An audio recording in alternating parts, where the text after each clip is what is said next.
Hi everybody, this is Daniel Gray. I am the Trailer Park Prophet, broadcasting live from beautiful downtown Crestone, Colorado. Live on Blog Talk Radio. This is Hump Day with the Prophet.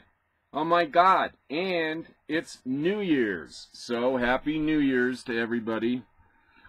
I hope each and every one of you out there had a wonderful time last night. Even if you were sleeping, I hope you slept good. Even my detractors and all my enemies, I hope you had a good night last night. I got invited to a couple parties. I wound up going to one. It was a lovely time. I'm very grateful to be invited. It was nice to see some people I haven't seen in a long time. And I had a lot of really good conversations and a lot of really wonderful laughs, and it was really fun catching up on all the goings on in Crestone. I guess I kind of did something unusual here in Crestone. I moved here back in 1995 after I got done working at the Colorado State House. I moved to Crestone in 1995. And I lived here from 1995 to 2004. And that's when I moved to Gunnison and stayed there 10 years. And then all of a sudden I decided that I wanted to move back to Crestone. So here I am back. And there's a 10-year gap between the time I was here and the time that I was gone. And a lot of the same people are still here, and their kids have all grown up, and it's really fascinating to see the changes, not only in the surroundings, in the town physically, the structures and whatnot, but the real changes come from the people themselves. And they get older, I know I have, but mainly just seeing the kids. Seeing the kids is the greatest. I love seeing them grown up and out with their friends, and it's really nice, you know, to see young people out there out with their parents and living life and doing things that are family-like in nature and social, and it just means for a good time. And it's New Year's. I haven't made any resolutions. I haven't even thought about it. Maybe I'll think about that today. I know a lot of people make resolutions. I don't think people do anymore. I think that they've broken so many that they don't even want to go through the exercise of making a resolution. That's just my hunch. I don't know. I have no idea. I don't think I can't even think of one resolution that I've ever made. Not one. And that's got to be, I guess I did make a resolution back when I was a kid, believe it or not. I made a resolution that if I could survive my childhood, that I would want to live the rest of my life just goofing off. So I guess I did kind of make one resolution.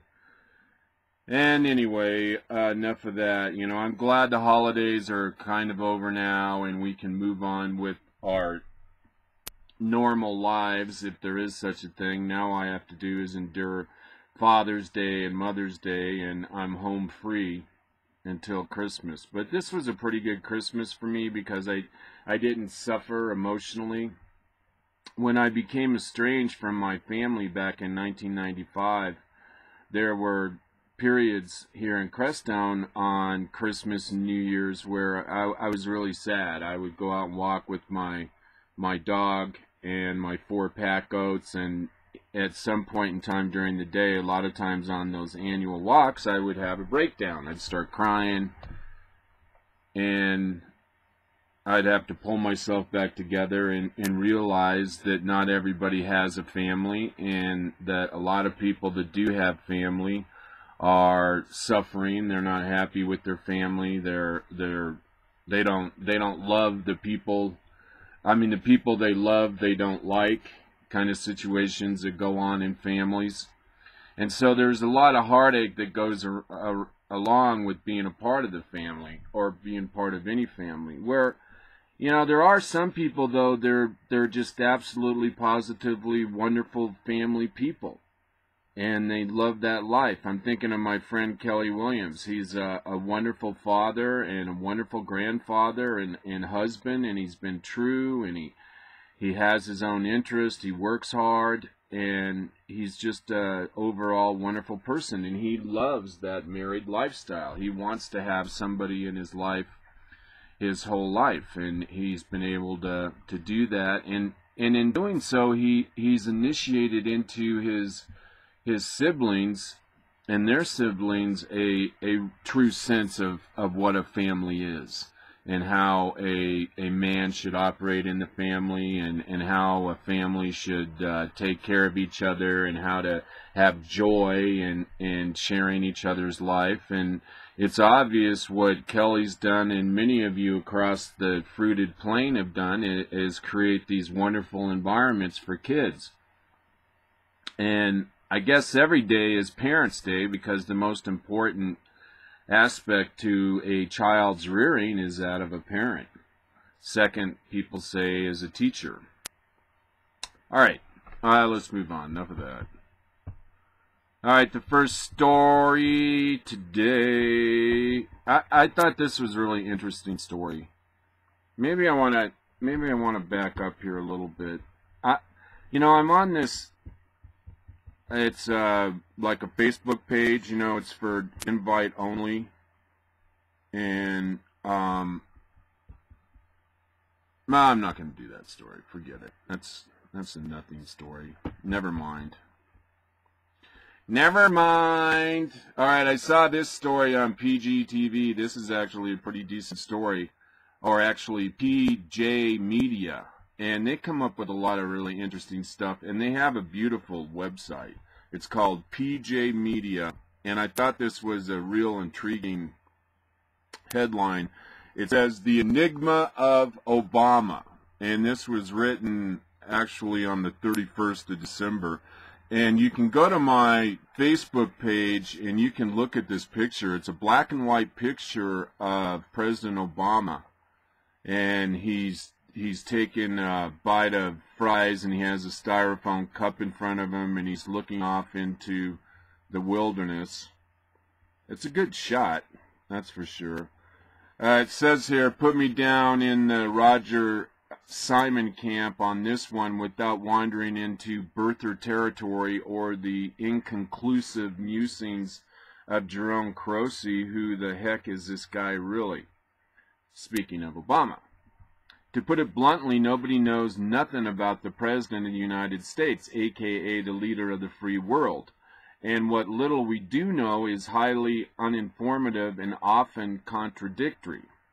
In a world where every phone call, email, text message, tweet, Snapchat, whatever the hell that is, Instagram, Facebook post, YouTube, Viomi, Lincoln, Google post, blog post, whatever that is, Morse code, Braille, and probably burp has been recorded digitally for the prosperity of beyond nobody knows what Barack Obama even got in freshman English. Well, maybe the NSA does, but we're not telling." And what he's talking about here is something that's not mentioned in the lamestream media, and that is that a lot of important records of Barack Obama have been sealed. Now, generally, these records would be available and would have been made available to the press, but the press never pushed the issue. They never sought to see any of the Obama transcripts from the colleges he attended or any of his thesis. And, you know, they say that, well, we know that Barack Obama was the head of the Harvard Law Review, normally a position that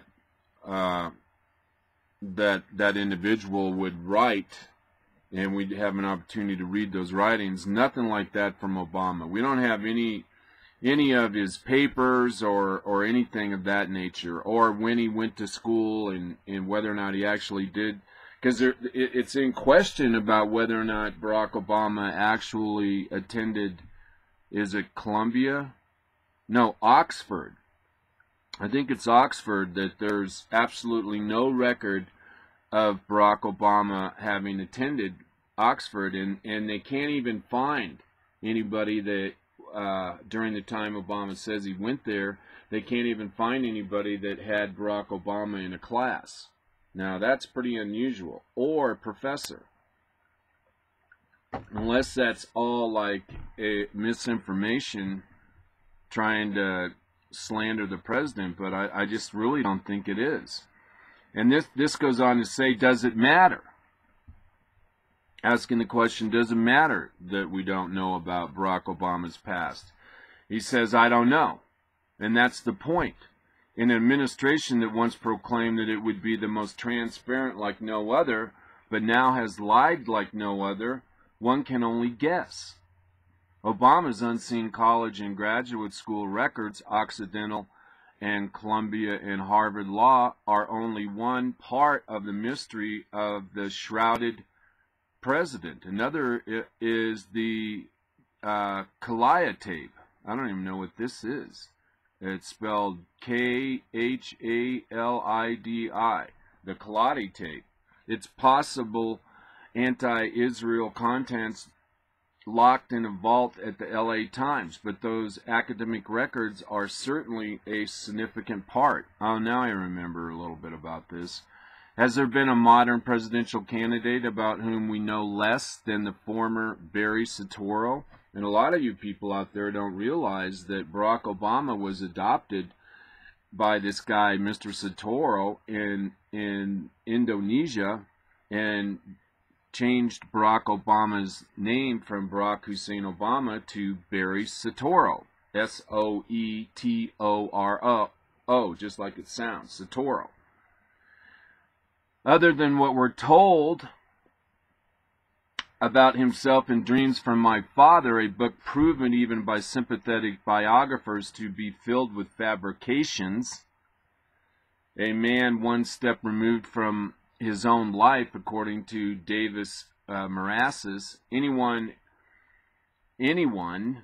ever had the audacity to run for national office without a thorough vetting by national media, replete with quotes from those who knew him then, interviews with his high school classmates, examples of his writing, anecdotes, etc. Would a dope-smoking member of the Choom gang ever have made it into the U.S. Senate, where that aspect of his background widely known? What about his alcoholic and bigamous father? And the Choom gang, in case you haven't read Obama's books, was a group that Obama belonged to when he was going to school in Hawaii, when he was living with his communist grandparents. And this was a group of guys that would go smoke dope all the time, the Choom gang. If Bush had done this, it would be a career ender. If a Republican had written in a book that he belonged to a gang similar to the Choom gang, and that they went out and smoked dope all the time, and they closed the doors, and they actually had a VW van and would smoke so much dope in the van with the windows closed that they'd practically fall out of there in a marijuana stupor.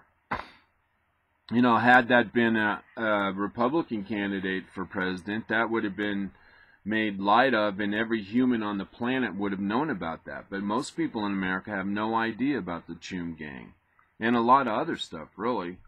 And one way to look at Obama is as a man of remarkable political skills who has become a compelling personal story. That would have sunk anyone else. The problem, of course, is that the media fell for the other compelling personal story, its own, when the legend became fact.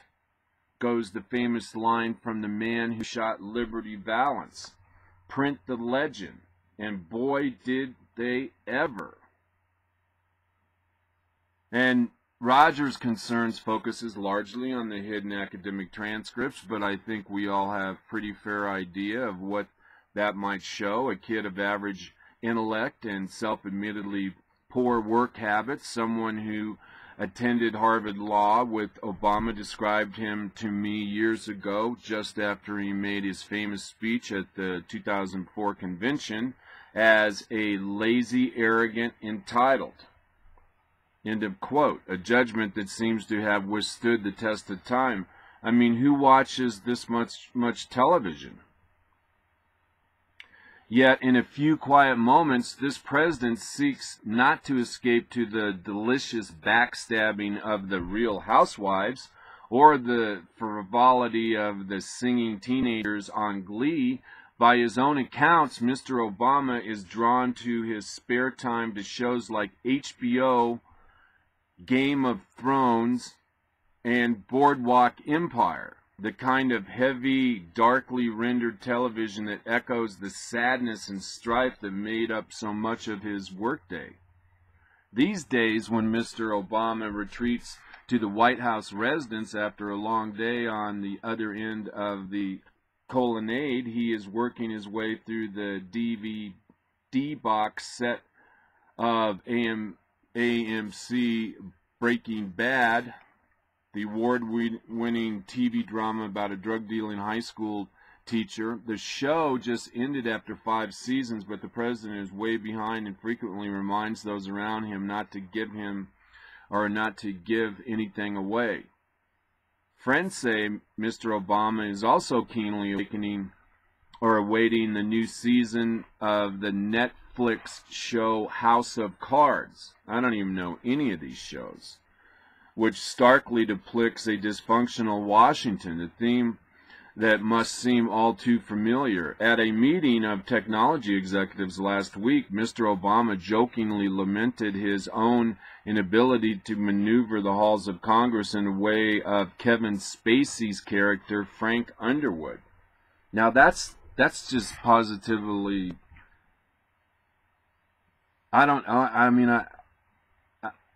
that's just stunning.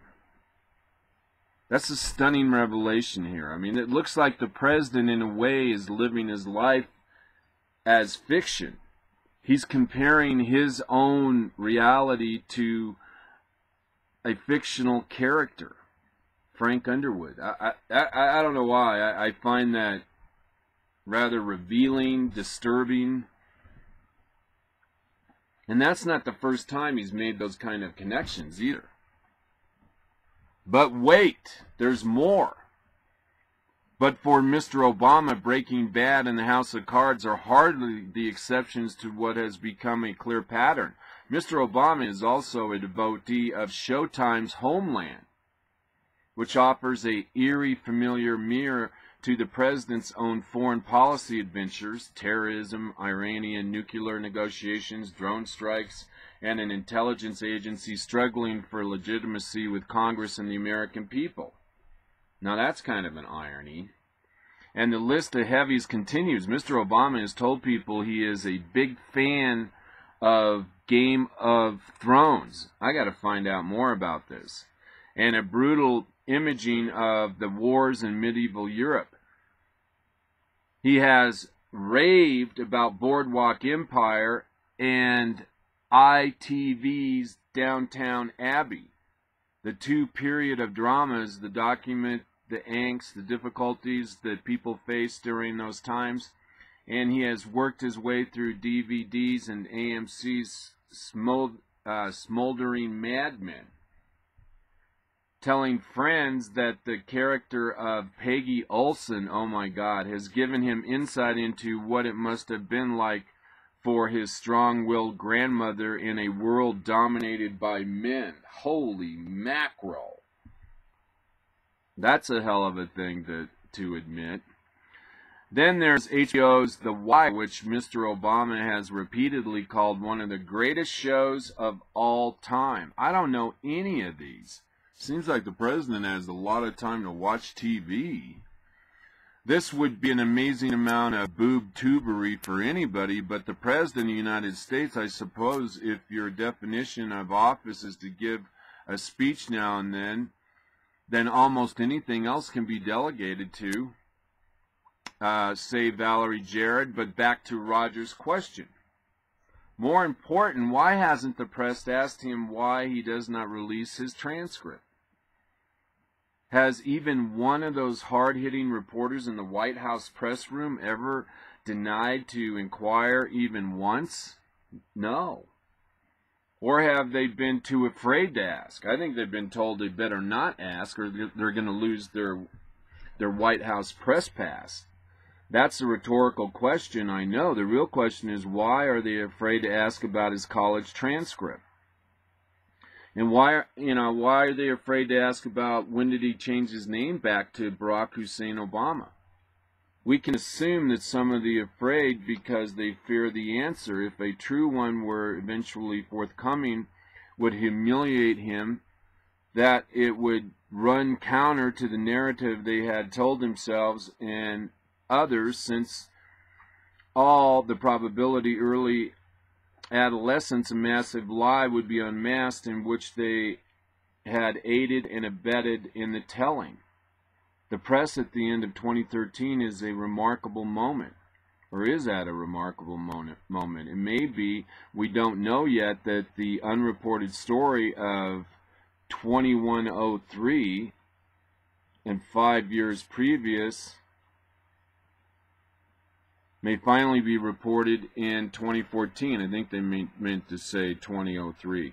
Due to a number of factors, the Obama lies among them, a critical mass is forming that wants to know the truth. Whether they get it is another question, but whether the result, a comprehensive or accurate biography of Barack Obama, whenever it's published, may be one of the best sellers of all time.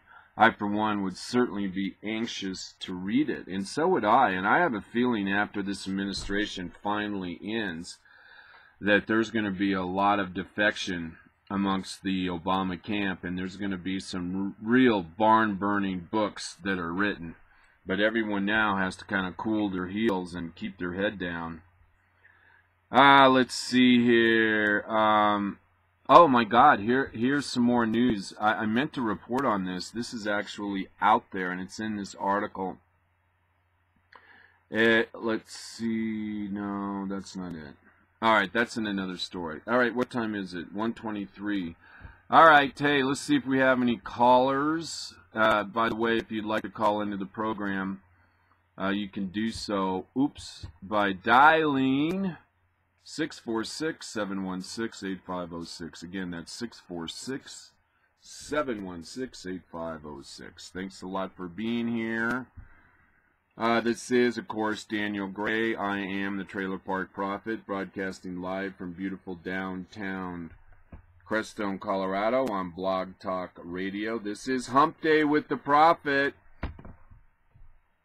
Yes, sirree. It's the 1st of January. What do you know? Time is clicking away.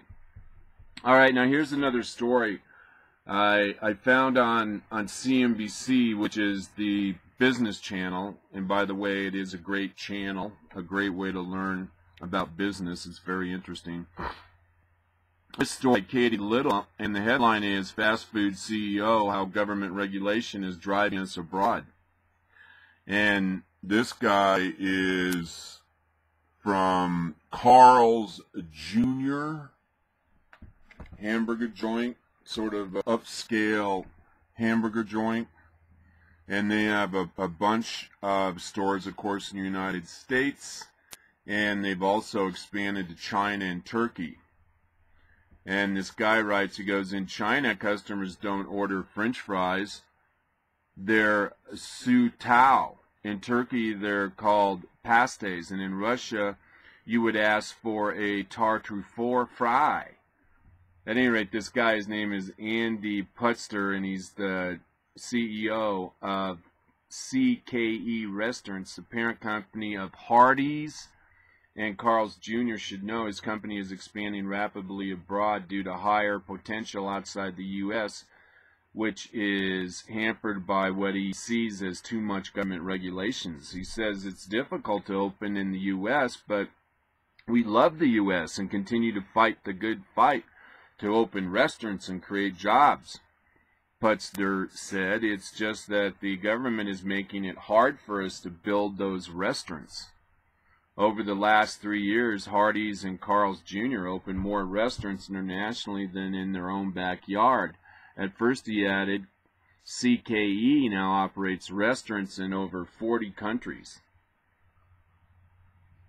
And a lot of it is what's going on in the business climate, like California. He says, under the current U.S. business climate, regulatory and tax restrictions tend to curb otherwise dynamic entrepreneurial energy. Putzler said, we'd love to see more growth in domestic markets. Unfortunately, it's easier for a franchise to open up a restaurant in Siberia than in California. Yeah, but this guy, he understands, what's going on in this industry, and he gets into also about how liberals are always talking about raising the minimum wage to $15, and what's going to happen is you're going to see more and more automation in fast food. And he's talked about how they see this trend coming, this minimum wage trend coming, and they don't make that much money off each employee. I saw numbers once where a McDonald's greeter or a McDonald's cashier, it actually brings in the company $2,500 a year. That's not a lot of money. So if you raise that person's salary to $15, then you've taken away that profitability. That comes out of the owner's profitability. And what this is gonna force business to do is they're gonna automate, and the person that takes the order, that can all be automated. And they're talking about how in the future where they're gonna try and they're working on a system now where you can order on screens that are around the restaurant or at your table, or you can order right off your laptop or notebook, whatever you have, and then the person, I guess you'll get called up and pick up your order, but it'll cost a lot of people their jobs. It's going to cost a lot of jobs because of the basic economics. It doesn't pay to pay somebody $15 an hour if they're not producing enough profit for the company. I mean, it's simple as that. And the irony is, a lot of these jobs are entry-level jobs. This is where you go to prove yourself as a worker, as a commodity. You prove yourself. You learn what it is to be part of a team.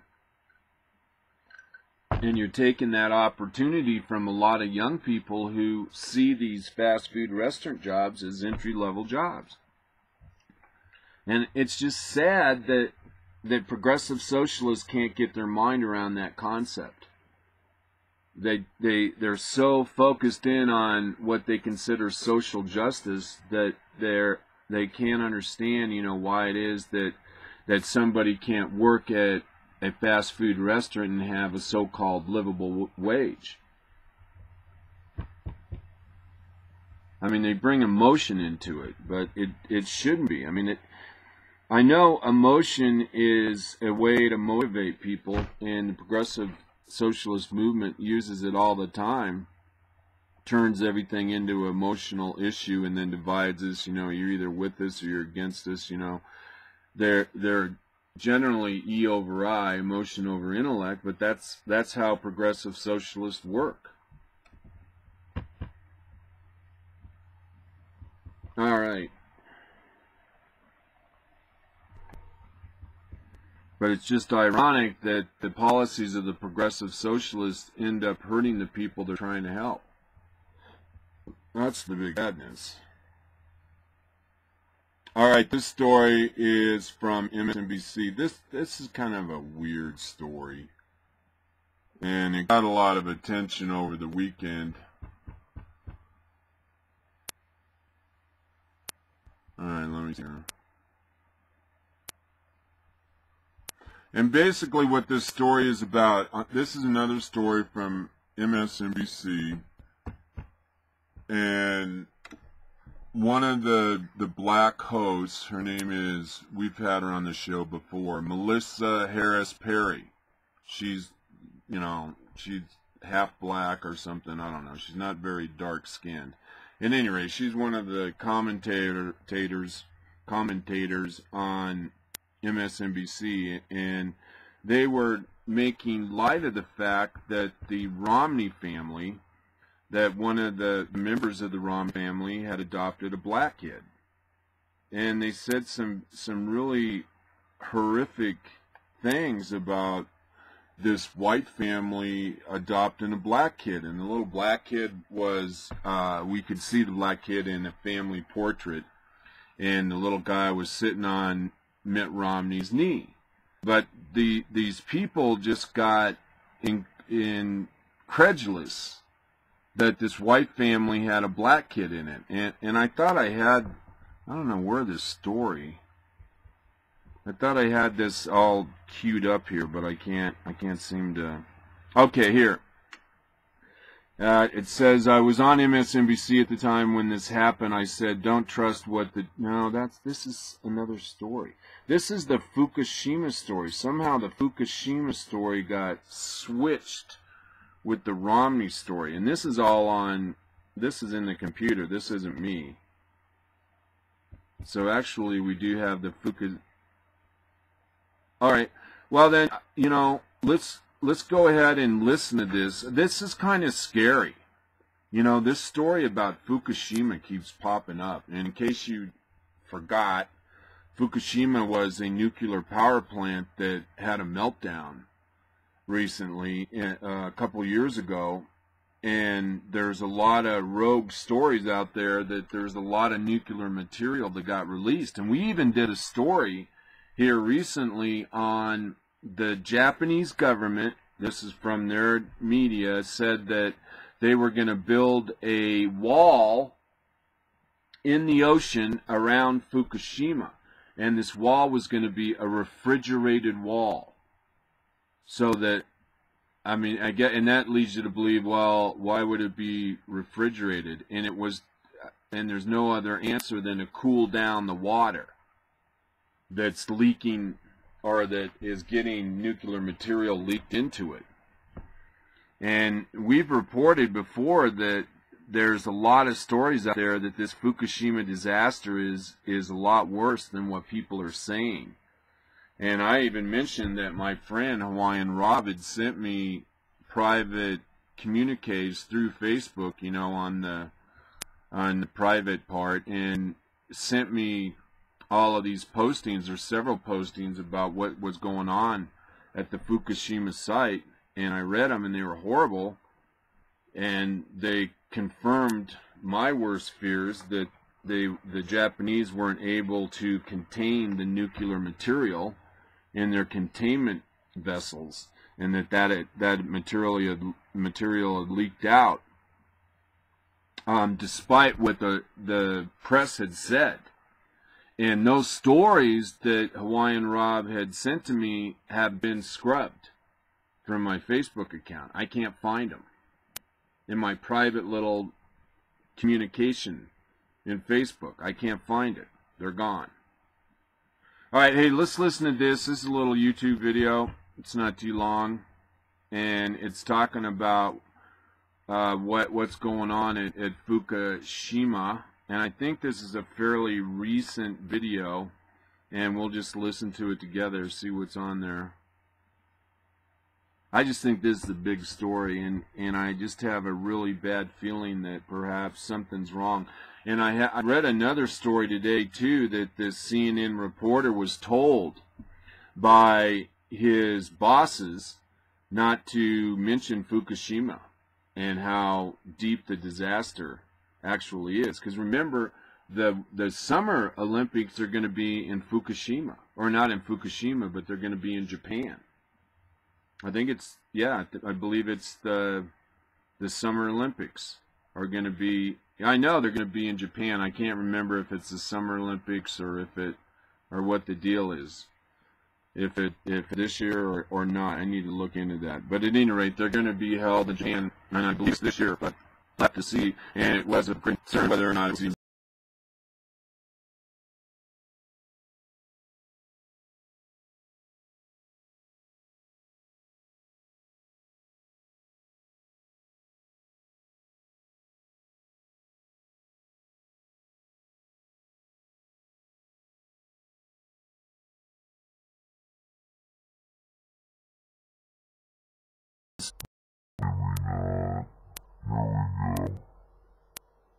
Fukushima responders starting to get sick.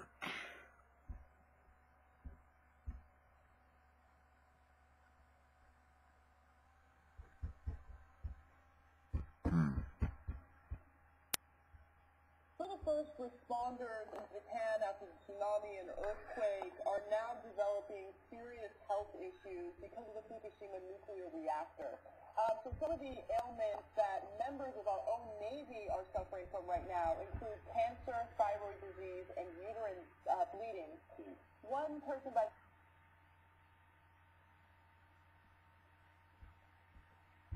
All right, that's not going to work.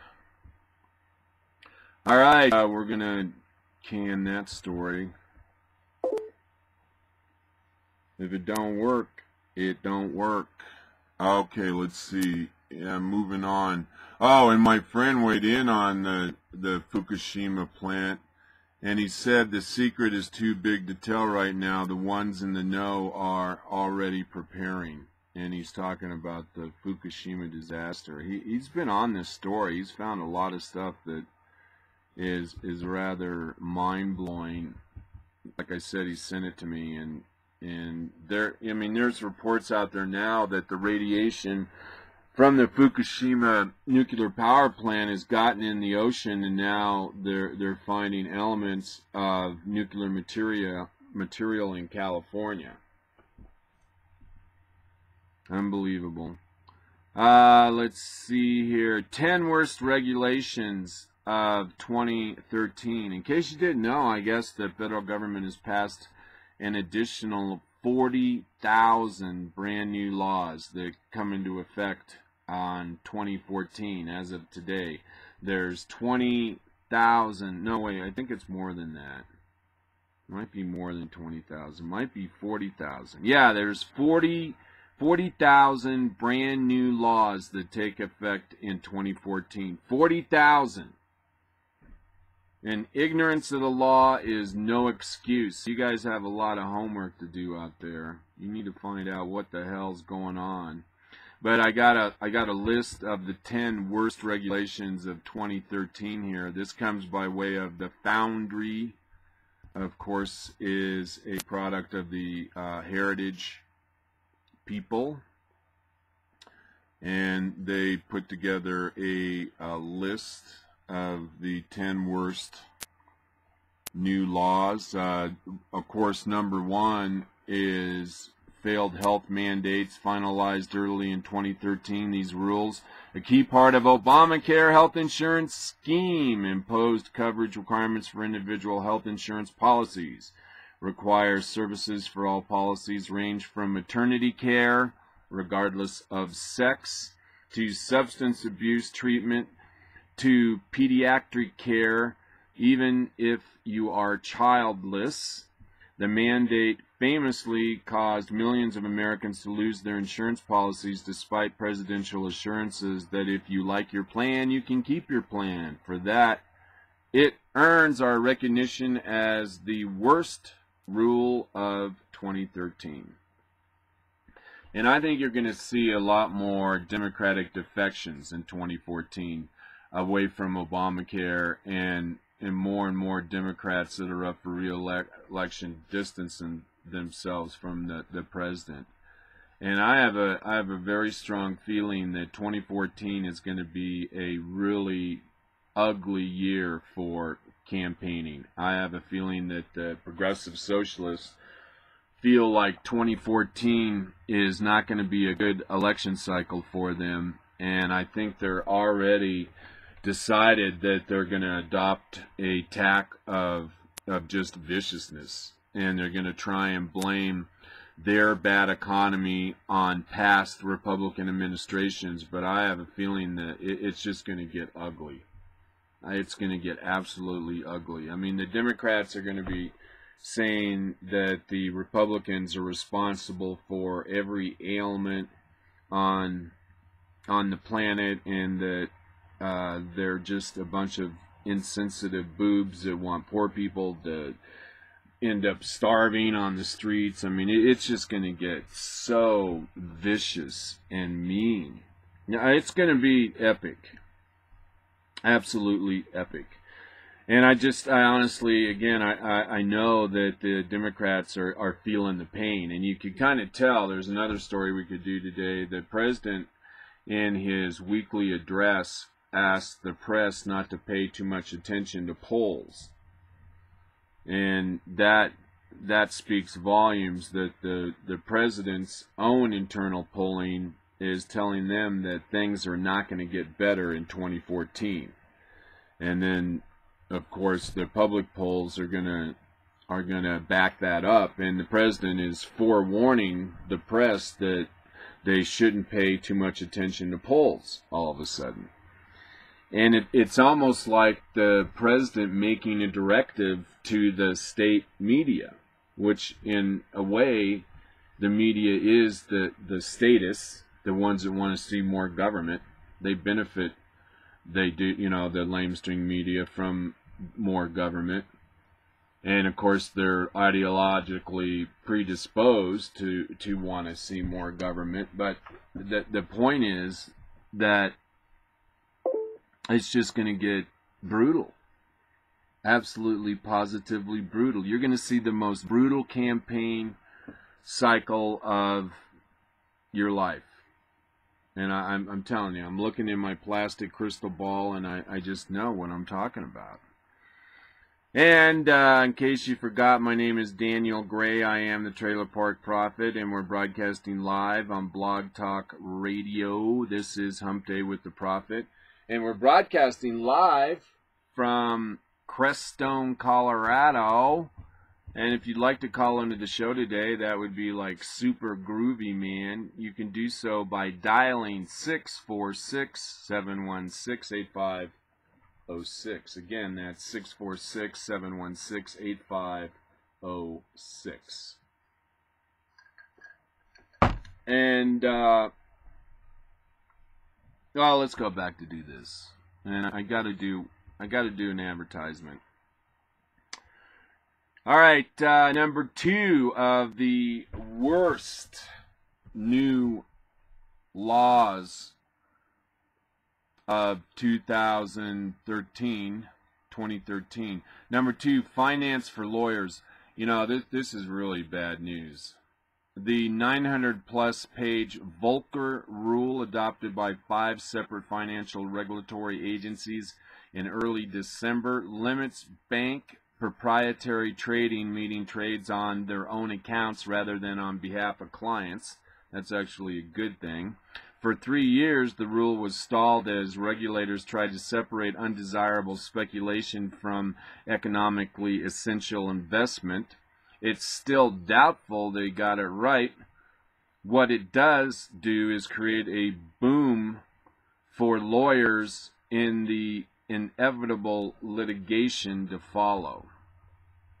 And it's important in that a lot of these rules and regulations, those brand new 40,000 new government regulations, all of those can be litigated in some form of fashion, which means it's nothing but a bonanza for lawyers, basically. I mean, it's like making work for lawyers. It's a full employment act for lawyers. Number 3 worst law of 2013, mortgage micromanagement. The new Commercial Financial Protection Bureau went into high gear this year, issuing hundreds of pages of new rules restricting mortgage writing. Virtually every aspect of financing a home will be governed by rules set in Washington. Number 4, diet dictates. Get a load of this. The diet dictators of the Food and Drug Administration want to ban trans fats in food under the notion that any ingestion of any amount of this food additive is inherently unsafe. The cost of the ban is estimated at about $8 billion, in addition to Americans' loss of some of their favorite foods. $8 billion.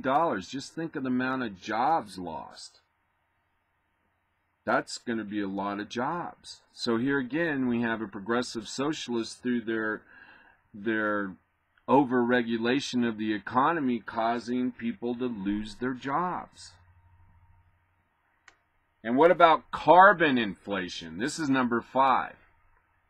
In June, the government regulators, not supported by economics or science, increased by a whopping 15% their estimates of the value of decreased carbon dioxide emissions. This bloated estimate, while not in itself a regulation, will allow regulators to justify a host of new carbon dioxide restrictions, even if their benefits do not really outweigh the cost to the economy and to consumers. You know, this is getting to the point here with these carbon emission schemes and credits and all the stuff that's going on. I mean, this is going to be a black market before long. And that's really what I see it as anyway. You know, whoever operates these carbon exchanges is going to be making bank. Number 6, pay cap populism. The Securities and Exchange Commission, this is weird, in September proposed to require companies disclose the ratio of CEO compensation to the median earnings of all employees. This was among several dictates in the Dodd-Frank law with no purpose other than to stroke populist anger about wage inequality. And so you can see now that there is a concerted effort by the progressive socialist movement. And for me, it's just clear how they interrelate everything, how they're able to utilize the government and legislation to execute their progressive socialist agenda. I mean, they never sleep, these progressive socialists, never. All right, number 7, billions of boilers. Now this is interesting. Billions for boilers. The Obama administration in January finalized a punishing set of regulations controlling emissions from some 17,000 boilers nationwide used to generate electricity and provide heat for factories. The Environmental Protection Agency estimated upfront costs of the rule at nearly $5 billion, although this is disputed as absurdly low by those affected. Now there's more jobs.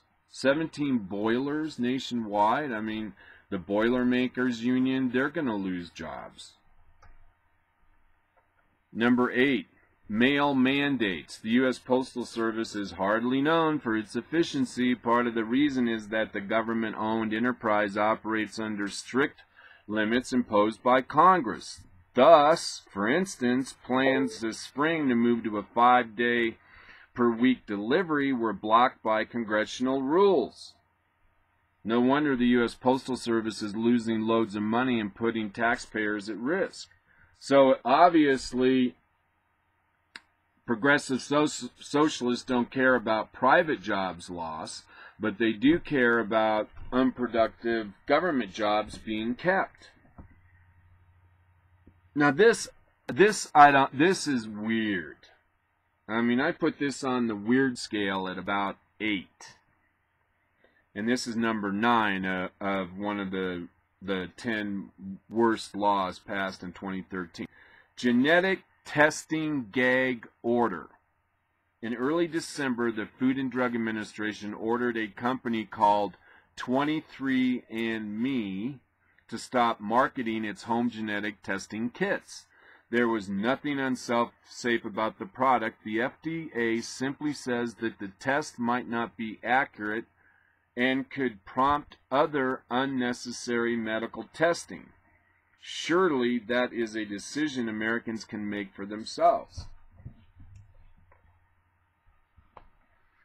I mean, what business is it of the federal government that these people want to do home genetic testing? And the federal government doesn't go and test all of the herbal claims. I mean, if you go and look at all those supplements, on every single label, they say that none of the information has been checked out scientifically.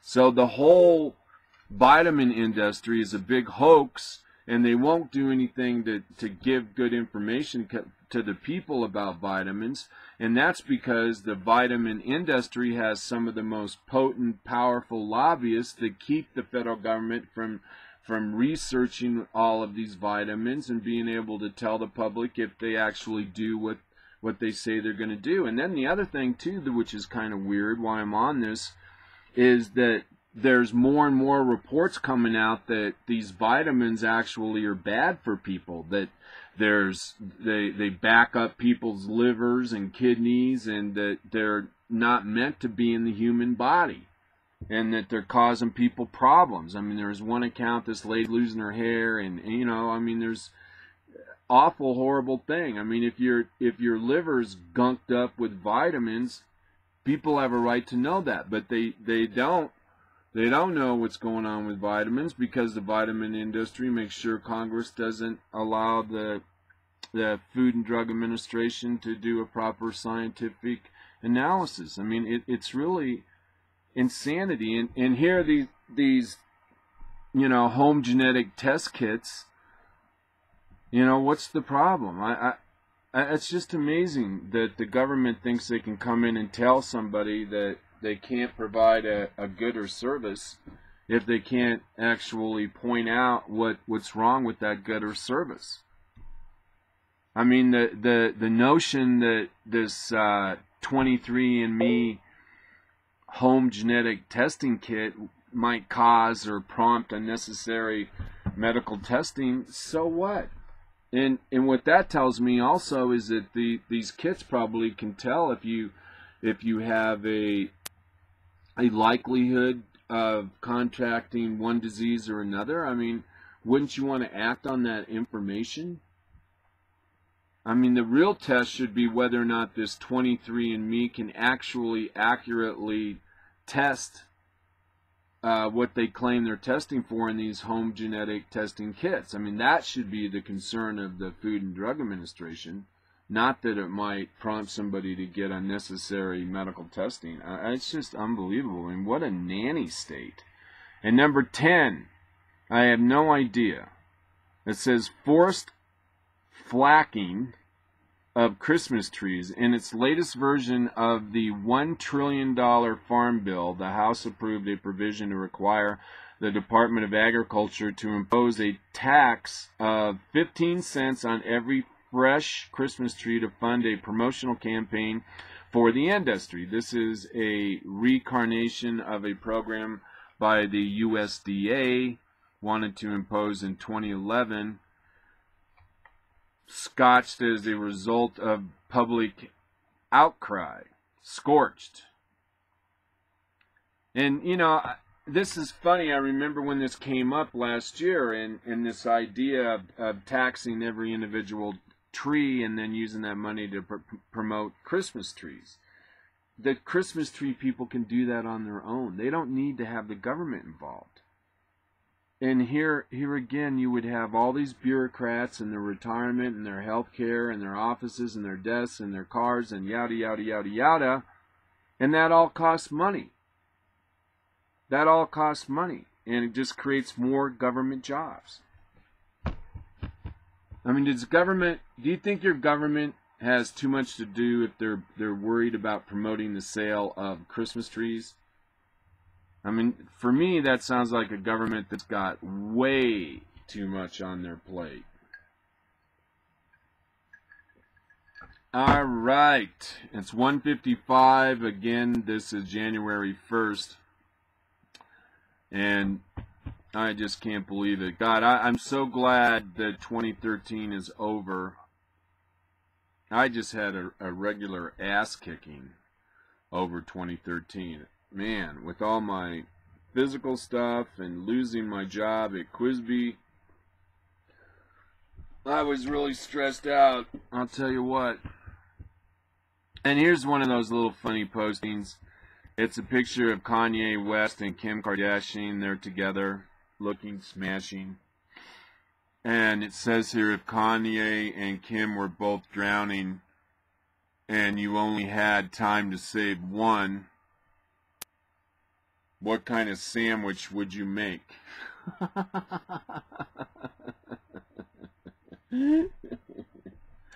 Yeah, I have to admit, man, these two are worthless in my book. I talked about Kim Kardashian openly talking about what her little snatch tasted like, and that just disgusts me. And Kanye West, in my mind, is a bit of a lunatic, but they deserve each other.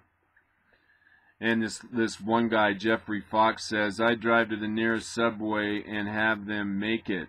Drive home, eat it, and if they were floating on the top of the water, I'd probably go back and buy the cookie I got to get with my meal. Forgot to get, that's funny.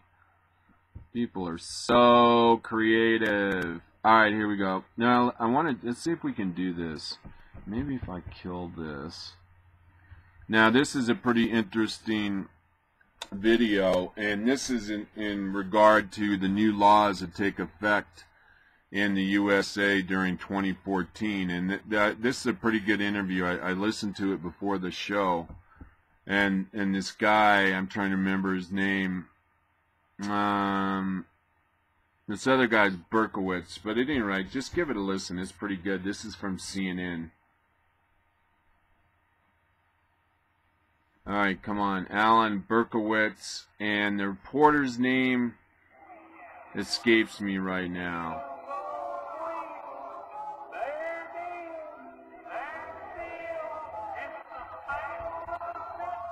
The best deals don't beg for attention. The sale of the century. Visit the Acura Season of Reason sales event. See the winners of the 2013. That's a pretty cool video, though. They're at the Iron Man. Smarter vehicles. I love the Iron Man. They have the greatest art. It's so cool. Okay, here we go. CNN on 40. All right, guys, you ready? Now to talk about some of the other fascinating new laws of 2014 is legendary attorney and Harvard law professor Alan Dershowitz. We're catching him in Miami. He's also author of the new book, Taking the Stand. Professor Dershowitz, thanks for joining us. It's clear we're in a whole new world when laws about drones are making it into the books. Well, that's absolutely right. The law is desperately trying to stay ahead of technology. In my book, Taking the Stand, I predict that science will triumph over law, that technology will always prevail over law, that the law will always be playing catch-up. This time the law is trying to stay ahead, but they're not going to succeed because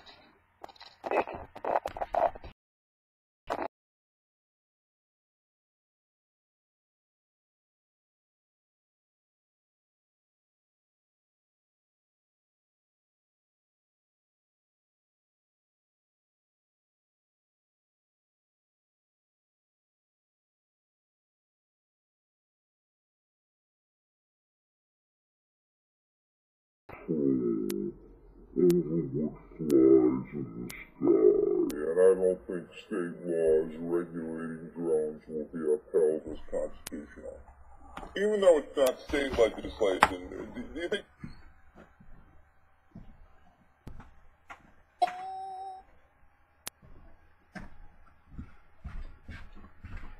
All right. Stop script. Come on, man. Let's play this video. Obamacare, the Affordable Care Act, is still the most controversial new law? not only the most controversial, the most influential. It's going to really save lives. You can complain all you want about how the website went up and how much it's going to cost, and whether people who don't sign up and have to pay the penalty are going to be regarded as criminals for not doing it. All of that is debatable, but the end result, the bottom line, is people who couldn't get health care are going to get it now. Lives are going to be saved. Children will grow up more healthy. This is a great experiment, and give it a chance to succeed. Finally, the United States is coming into the 21st century, joining the rest of the world with affordable medical care. You say that some of these new laws on the state level butt heads with federal laws. Give me an example. Yeah. Oh, the marijuana legalization, which is happening all over the country now. First, it starts out with the pretext of medical marijuana, which has always been a phony. Anybody can get a medical excuse for using marijuana. Finally, most states, or many states, are now moving toward just decriminalization, like Massachusetts, where I used to live. Did. And it made no difference. Nobody notices because nothing changes. The same number of people who use marijuana as before, but it's still illegal. Every time you light up a joint in Massachusetts, you're committing a federal crime. And we have to reconcile federal prohibitions against marijuana with state laws making it legal. You can't live in another world where you're safe to do something under state law, but you're a federal criminal if the government wants to come after you. It is an odd disconnect. Some of the laws, we see the states often take the lead and not the federal government, and some of these state laws reflect signs of the times, especially focusing on social media and technology. Which one stands out for you? Well, there's a new law that a number of states have passed prohibiting universities and prohibiting employers from making you open up your Twitter account or your Facebook account. And, you know, that really is protecting young kids from their own foolishness, because a lot of these kids are putting really, really stupid stuff on their accounts. And This is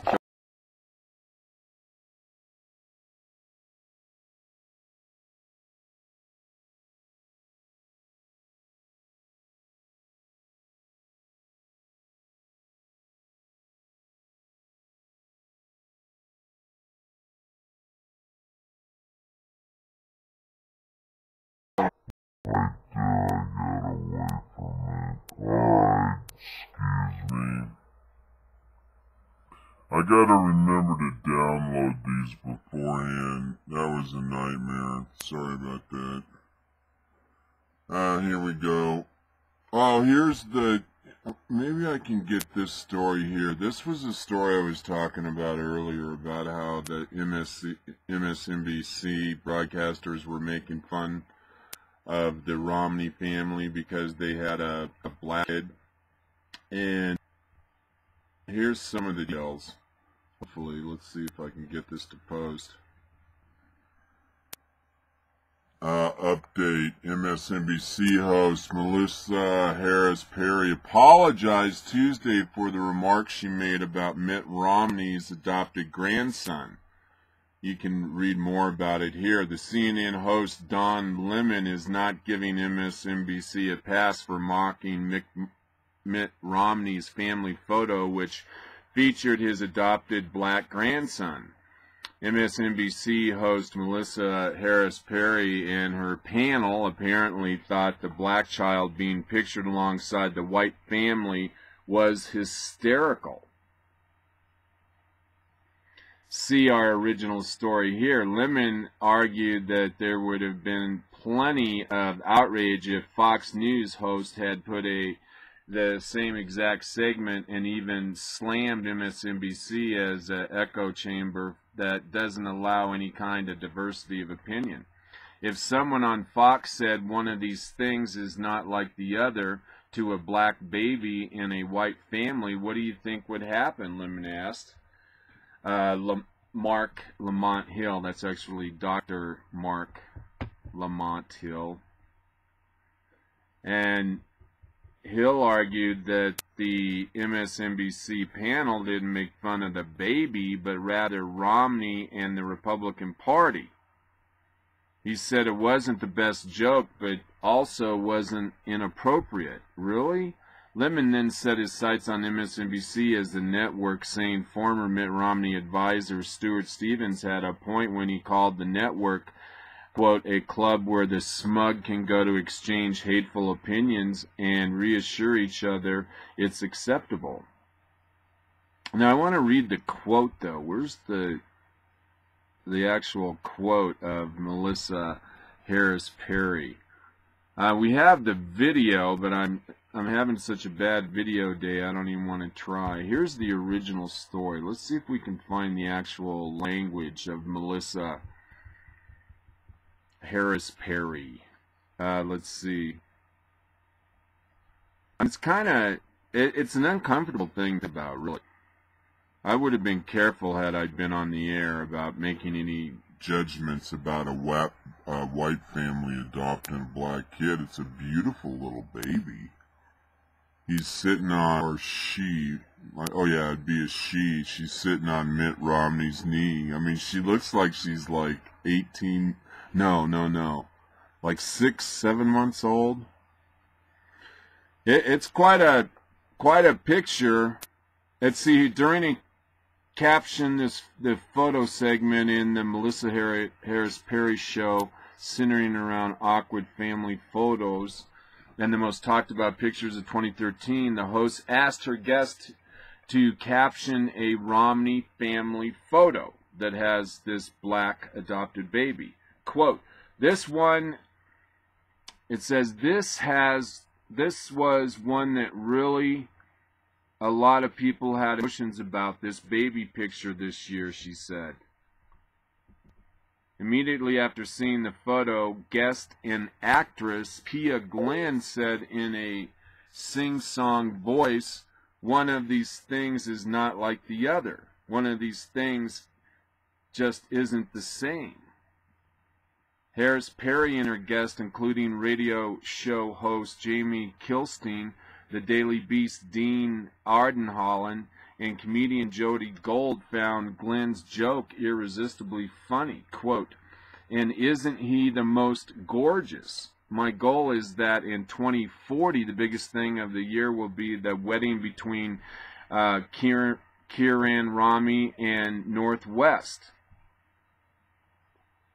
Okay, so now we know the baby's name is Kiran, and Northwest, of course, is Kim Kardashian and West's baby.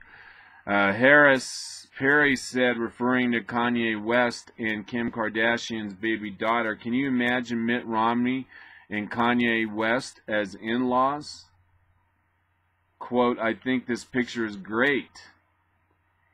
It really sums up the diversity of the Republican Party, the RNC. At the convention, they find the one black person. You can watch the laughs here.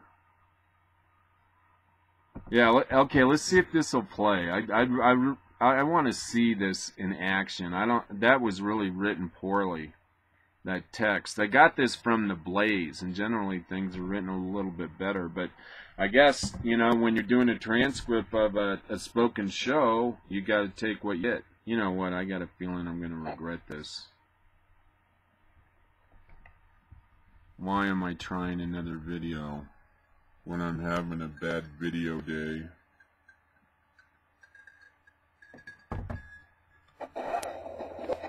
If you have ever accidentally lost hours in the cyber rabbit hole of awkwardfamilyphotos.com, then you already know that photographs can offer some of the most robust belly laughs. And in the world of politics, the reactions to photographs can up the absurdity ante in the public sphere. So, as part of our annual Look Back and Laughter, we thought it'd be fun to take a look at some of the most talked about pictures of the year. All right, funny folks, we pulled some of our favorite 2013 photos, and some of it was less the photo and more the response. So let's look at this one from May. This is during a press conference with President Obama and the Turkish Prime Minister, in which it began to rain. Anybody want to play a caption for me on that photo?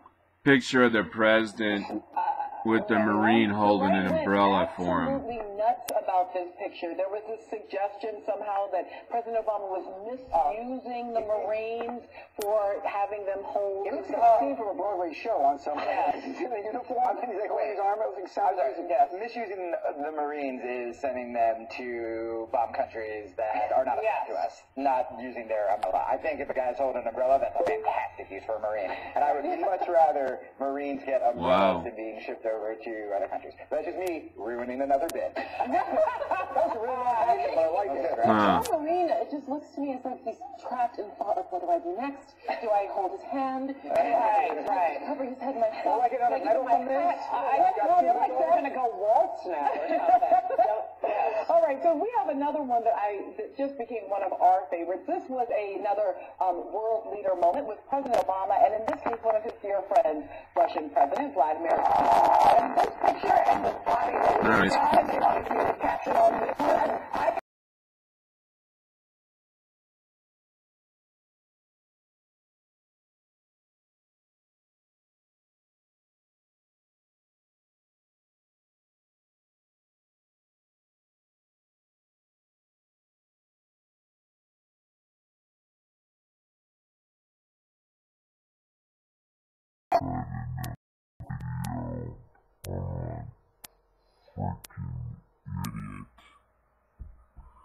Alright, well, anyway, you're listening to the Trailer Park Prophet. This is citizen journalism. You know, sometimes I get it right, sometimes I don't.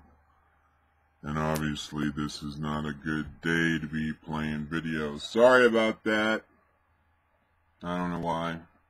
Alright, this next story is kind of interesting. It's from Weasel Zippers, sourcing the bowels of the internet. And the headline is, Obama administration calls jihadists who attack Russia, quote, folks who want to cause mischief. Folks that want to cause mischief. And this is going to make President Putin really mad. And the reason being is these were Muslim terrorist attacks, and something like 37 people were killed. We reported on this on Monday. And for the president to call these terrorist attacks, two separate explosions, as folks who want to cause mischief, I mean, it's just a stunning use of words by the president. And then it says, of course, remember, it was this administration that replaced terrorist attacks with the new adjective of man-caused disasters. So, you know, you have to consider the source. The Obama administration offered to work on the Sochi Olympic security issues with Russia after a pair of bombings in the Volgograd killed at least 31 people. President Vladimir Putin gave instructions to the National Anti-Terrorism Committee, quote, to step up security measures across all of Russia, and specifically in Volgograd region. The Kremlin said Monday that the president will receive daily reports from the NAC on the measures being taken, along with the regular situation reports. And this is, of course, ahead of the Olympics. They're going to be held in Russia in a month. Over the State Department spokesman Mary Harf acknowledged the security issues highlighted by the bombings, but still strove to argue that the Sochi is 600 miles southwest of Volgograd, but 100 miles closer to Chechnya, is likely safe enough for the Olympic Games in 6 weeks. Quote, in terms of security in Sochi, U.S. citizens planning to attend should remain alert regarding their personal security at all times.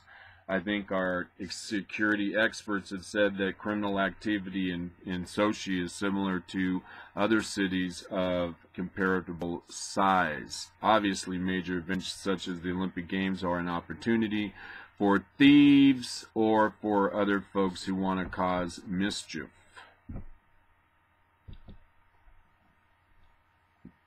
But the president calling terrorist attacks mischief, you know, there's a certain tone deafness to actually making a analysis like that. And my friend says of this, her name is Stormy Doe, she says, mischief, that's what teenagers do when they destroy mailboxes, not kill people.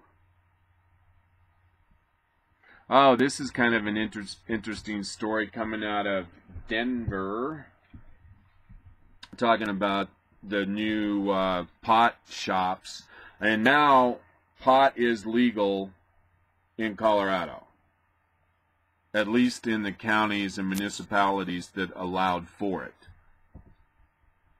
And I guess today's the first day. This is in Bloomberg News. It says pot shops in Denver open door to $578 million in sales. This article is written by a lady named Allison Verkshin, and it shows a big bud of marijuana. Tony Fox plans to open the doors of her Denver marijuana shop at 8 a.m. tomorrow, that would be today, to a line of customers, including some who camped overnight to be the first in the U.S. to legally buy pot for recreational use. Fox has arranged for canopy tents, heaters, and a food truck to offer donuts and pastries to patrons waiting for the state-appointed hour. She expects sales at her 3D Cannabis Center, operating since 2010 as a medical marijuana dispensary near Denver Coliseum, to surge to at least $250,000 a month from $30,000, she said. That's quite a jump from $250,000 to going to $250,000 a month. $250,000 a month. That's a lot of money. She says, we will have people out the door. Fox, who's 42, a Salida resident, said by telephone, it's going to be a very festive atmosphere. We all feel we're walking on sunshine right now. Fox's shop is among 14 in Denver that got state and local licenses in time to sell marijuana to anyone who is 21 or older starting January 1. Just over a year after Colorado and Washington voters made their states the first to legalize recreational use, Washington's shops are expected to open later in the year. Colorado projects that there's going to be $578 million a year in combined wholesale and retail marijuana sales to yield $67 million in tax revenue, according to the Legislative Council at the Colorado General Assembly. Wholesale transactions taxed at 15% will finance school construction. That just passed this last November. 15% tax on marijuana sales. Also, while the retail levy of 10% will fund regulation of the industry. Large lines. There are a lot of people interested to see what these stories are all about, said the guy named Brian Vinci, a co-author of Colorado's recreational marijuana ballot measure and an attorney with the Vincent Schindenberg LLC, a Denver-based law firm representing the marijuana industry. There will be plenty of large lines for these facilities. And there's, licenses. There's 136 marijuana stores. A majority in Denver were mailed December 23rd, and the Colorado Department of Revenue said in a statement, recreational marijuana business can open only after receiving both a state and local license. That's how the locals can have a veto on whether or not they allow for marijuana shops or growing operations in their county or city. Only existing medical marijuana retailers can apply for the licenses until July 1, she said, in Denver, home to the state's largest number of such dispensaries, and deadline extends through January 1, 2016. And Colorado residents with a photo identification showing that they are at least 21 may buy as much as 1 ounce of pot in a single transaction, while those out of state can get a 1/4 ounce. And that's what a lot of people are projecting is going to happen, that we're going to start having actual marijuana tourism in the state. Now, Postlethwaite said customers can't consume the product in public, including at the shops. Medium quality marijuana sells for an average of $196 an ounce in Colorado and $192 an ounce in Washington, and that's according to the Price of Weed website, where pot buyers can post what they paid. Quote, it will be interesting time in Colorado in the next 4 months, Postlethwaite said. We have things shake out and settle, and will give us an opportunity to study what the face of the two segments in the marijuana industry will look like. So here we go, marijuana in Colorado and in Washington State. But here's the irony too, marijuana possession and sale remains illegal under federal law. Don't forget that. In August, the U.S. Justice Department said it wouldn't challenge the legalization laws in Washington and Colorado, provided the states prevent out-of-state distribution, access to minors, and drug driving, among other restrictions. So this is kind of interesting. You know, we're gonna see a new era in drugs. I mean, here we have now 2 states, Washington and Colorado, have legal marijuana. It's in direct contradiction to a federal law, and the only way that this will continue to operate is if there's that unholy alliance between the U.S. Attorney General and the states. I don't know why they just don't change the law. I've never understood that. I really haven't. All right, let's see. My state is going to pot. Oh, I know what I want to talk about. Before I forget, I got to do an advertisement.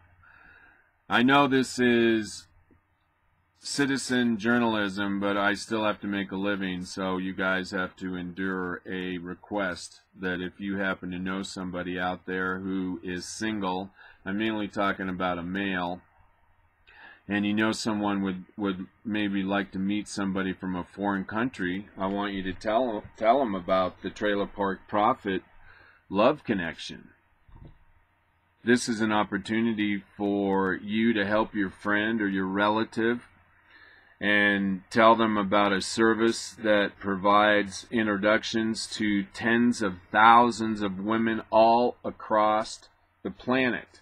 Women from the Ukraine, from Russia, from England, France, all over Africa, China, the Middle East, and of course all over South America. You can meet women from these places through the Trailer Park Prophet Love Connection. And this is a nationally recognized organization.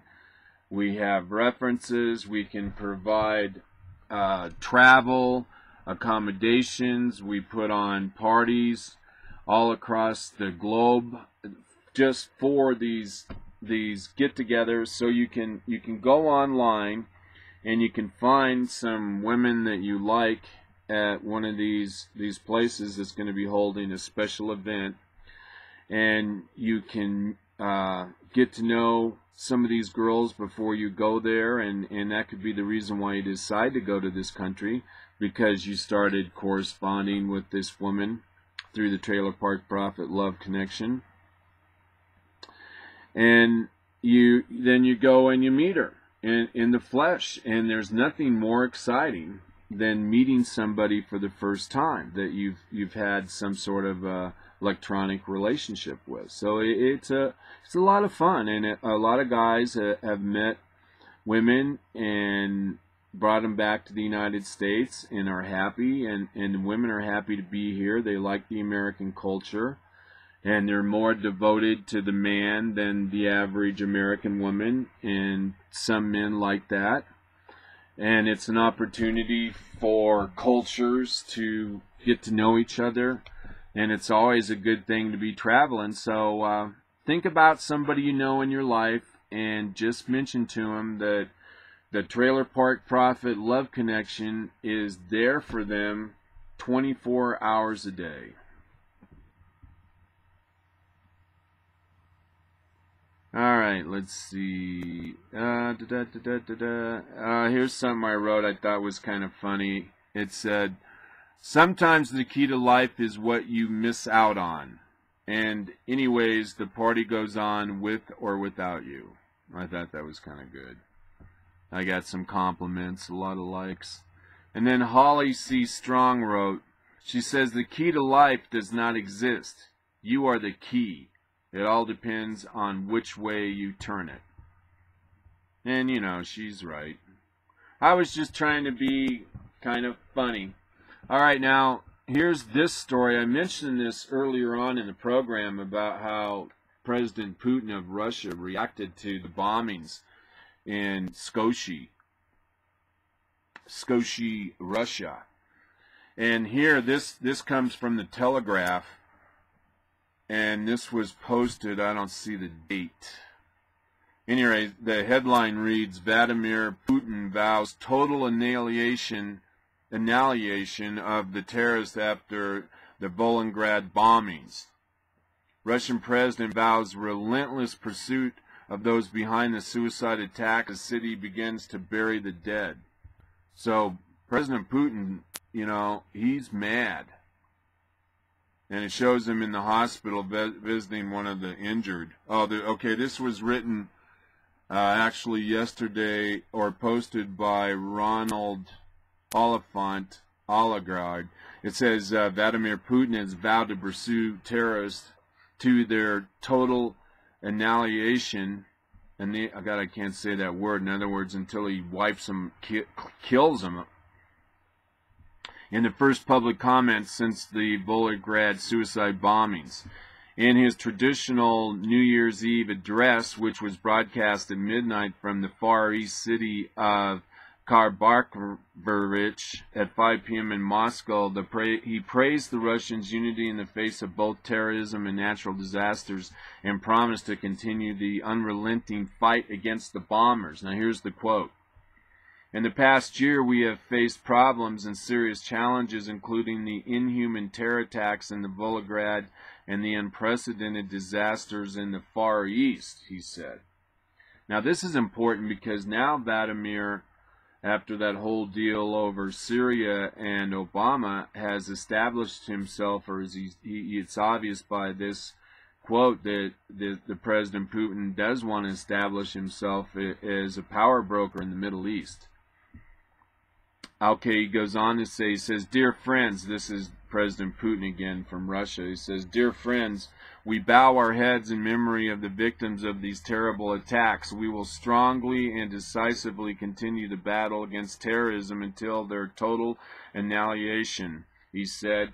Mr. Putin earlier provoked a storm of condemnation on the Russian internet on Sunday after the message broadcast an hour earlier in the Kamchatka, Russia's most easterly time zone, made no mention of the attacks. And so this is a sign that Mr. Putin is really angry. I mean, we've reported before he's angry at Islam, and he called them cockroaches and said that they should be banished from the earth. And you know, this is really phenomenal what's going on here. I mean, this is the world stage, the Winter Olympics, and Islam is going to use it to promote Islam and create terror. It's crazy the time we live in right now. Mr. Putin's spokesman blamed a technical glitch that saw a pre-recorded speech being... Okay. Let's see. You've got any more information about the bomb? 2 more victims of Monday's bus bombing and 1 victim of Sunday's suicide attack in the city's main subway station died overnight, Russian authorities said on Tuesday, bringing the total number of fatalities of the attack to 34, and more than 100 have been injured. Russians looked for answers as fears of further attacks prompted alerts at other airport hubs. Police briefly evacuated a bus station in Krasnodar, 350 miles southeast of Volgograd. And so, I mean, there's the effects. I mean, somebody saw a abandoned package, and then somebody phones it in, and then the whole bus terminal or train terminal gets evacuated. And just think, you know, that puts the fear into everybody that's there. And then they tell their relatives, and it snowballs. There's a multiplier effect. I mean, terrorism is evil. Absolutely. And at any moment, anything is going to plan. Moscow's regional security chief told Interfax when asked about Tuesday night's celebrations.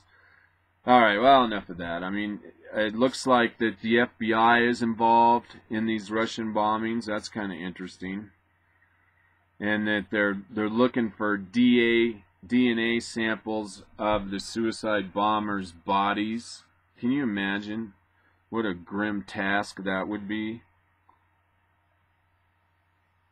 And primarily, I don't think this gets the attention in the lamestream media that it ought to get either. You know, this is really a horrific thing to do. Terrorist bombing is just horrific. It's evil. All right, let's see.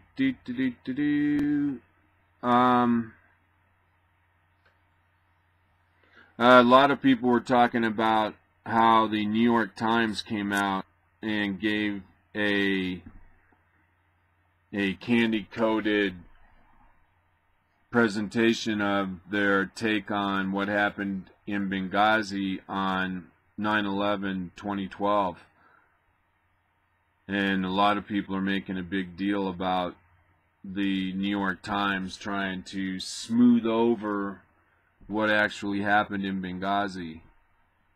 And you can bet that others in the lamestream media are going to take their talking points from this New York Times article, which basically said that there were a lot of various component parts to what happened on 9/11/2012. And part of those component parts were the video, the supposed video, and some Al-Qaeda operatives, and then that the majority of the people that attacked the U.S. Embassy were just spontaneous. They just kind of joined in. You know, they were spectators and that became looters. I mean, that's kind of how they're trying to whitewash the story. All right, here. You know, this is definitely not a good story. This is kind of scary here. And while I mentioned scary, you are listening to Daniel Gray. I am the Trailer Park Prophet, and we're broadcasting live on Blog Talk Radio from beautiful downtown Crestone, Colorado. Happy New Year. This is Hump Day with the Prophet. And in front of me right now, I have a picture of hundreds of people lined up. And it says here, another disgusting picture from Connecticut, men waiting in line to register guns with the government. Don't think it can happen here in Georgia? We're not willing to take that chance. If you aren't involved in the fight to protect and defend our right to keep and bear arms here in this state, get involved now. And you look at this picture of hundreds of men, mainly. I don't see any women. I'm sure there's some women in there. These people registering their guns. I mean, they're telling the military or the government, hey, we got guns. And this is something that I feel is inappropriate for something that's a right. I mean, we have a right to have our guns, and we shouldn't have to tell the government if we have guns. I don't see why the government needs to know whether or not a law-abiding citizen has a gun. And, you know, it brings responses like this. Thomas Avis, he says, look back at history. All communist regimes disarm citizens as they rise up. Registration first, then confiscation. Then kill those not in line with views. Look at Hitler and the killing fields in Vietnam. Although some people have said that, in fact, Hitler did not confiscate people's guns. But, you know, I need to find out the true story on that myself. All right, but yeah, I mean, I don't want to see people having to register their guns. It's sad to see hundreds of people being forced to stand in the cold only to register their guns. All right, this is an interesting story. And this just came out, and one of my progressive friends was quick to point this out to me. And it's a recent Gallup poll. Now, I have my information from the Daily Caller, and says the Obama pollster, reporters should stop covering the polls. Oh, I mentioned that to you. After a year of seeing President Obama's approval ratings plummet, the president's pollster is offering a strikingly candid and pessimistic New Year's resolution. Reporters should go the next year. What is this is written bad. Reporters should go the next year without reporting any public polling data, says Joel Bendenson, president and CEO of Bendenson Strategy Group, said. His comments were made to reporter Mike Allen, who published them in the Daily Political Playbook morning newspaper on Tuesday. Bendenson explained that he thinks the polling often reported by news organizations lacks the proper context. Asked this New Year's resolution, here's one with a variation. If mine is too extreme, go 1 year without reporting any public polling data. I mean, that's scary in my mind's eye. You know, is that a request, or is that, you know, a bit of a demand by the Obama administration to ignore the polls? I mean, it's just kind of creepy, I think. Quote, rationale, most public polling continues to be reported on strictly from a top-line horse race type perspective that does nothing, or at least very little, to illuminate the news of the day. Oh, really? Ben Ninson offered an alternative. If this is too strict, quote, go 1 year without reporting any public polling data, that doesn't provide an in-depth analysis of the underlying dynamics that are truly shaping the data, he said. If reporters actually did forego reporting on the president's polling data for a year, the next time the public would hear about Obama's approval numbers would be after the 2014 midterms. According to the Wall Street Journal, MSNBC polling, Obama's job approval fell from 52% at the start of the year to 43% today. All right, so that. But I have another story here that I even find more interesting, and I thought this was the poll I was looking for. I mentioned that there's a new poll out there on Obama from Gallup,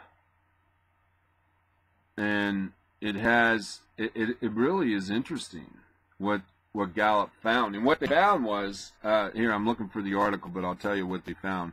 Gallup found out that Hillary Clinton and Barack Obama are most admired people in the United States. Barack Obama and Hillary Clinton are considered the most admired people in the country.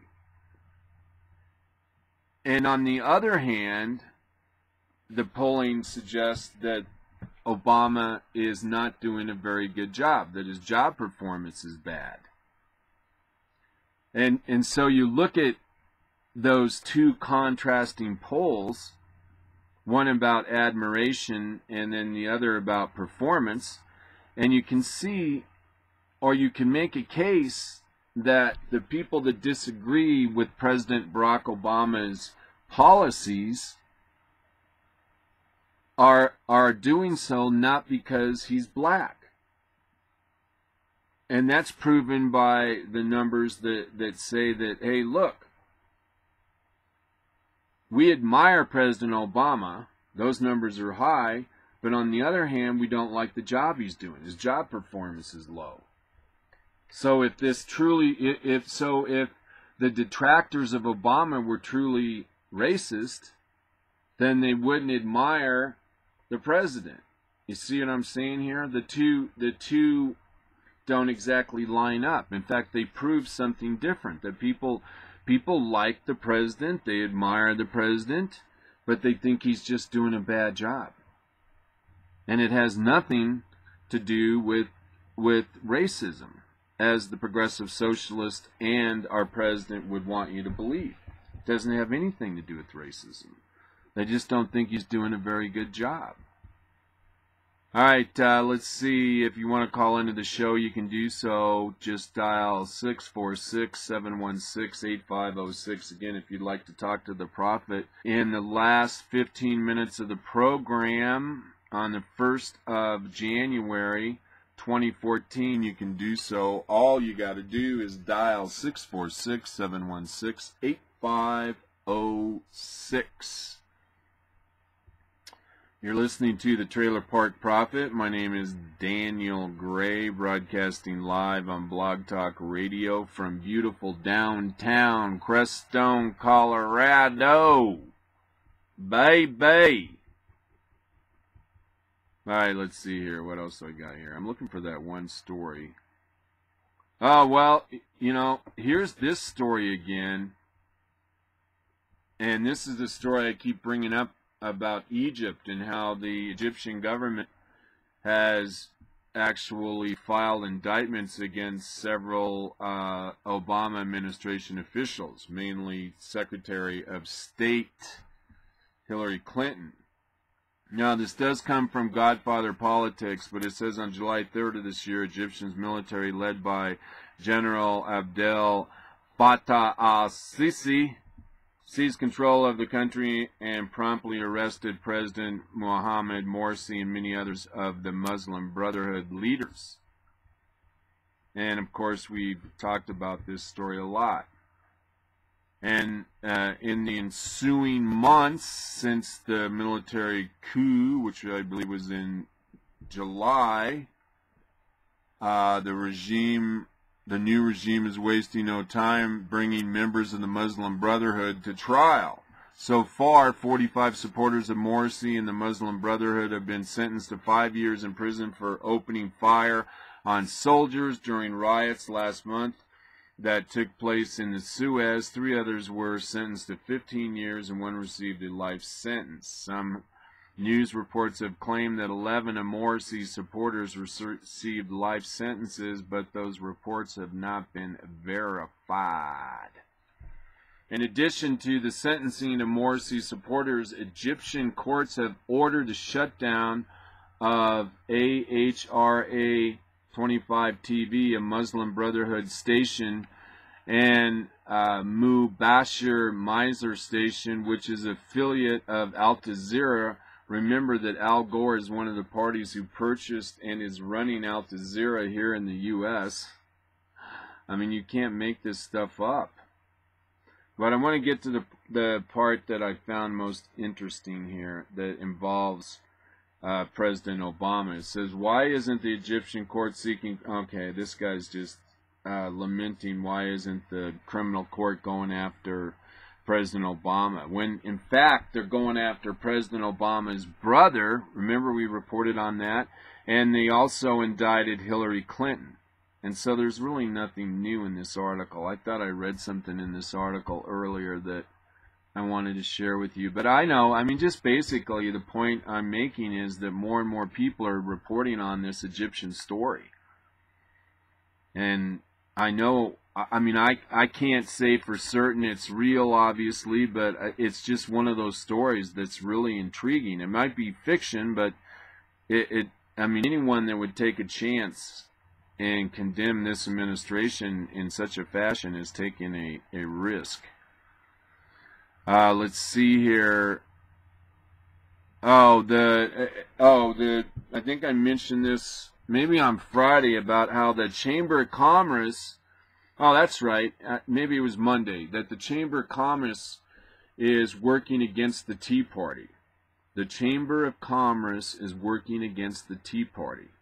And that's why people have to understand the Chamber of Commerce represents big business, a lot of which are owned by progressive socialists.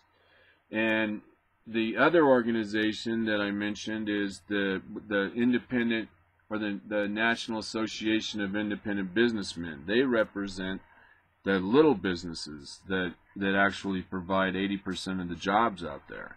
But the U.S. Chamber of Commerce, I'm telling you, they're the enemy of our liberty. They're the ones that want to have the southern borders open. they're just terrible. I hate the Chamber of Commerce with a passion. Okay, let's see here. Oh, that's a good story. We don't have time to do that. I want to do a funny story.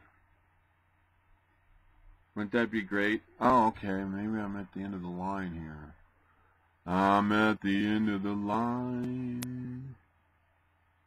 I'm feeling so sublime. Maybe I'll get out of here earlier.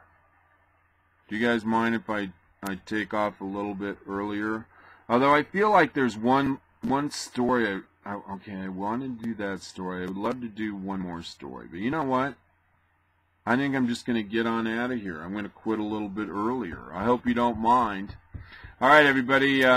This is the Trailer Park Prophet. And we're going to say sayonara till Friday, local Friday. And I will have a story about Gunnison on Friday. So everybody enjoy your first day of 2014, and we'll be back at you on Friday.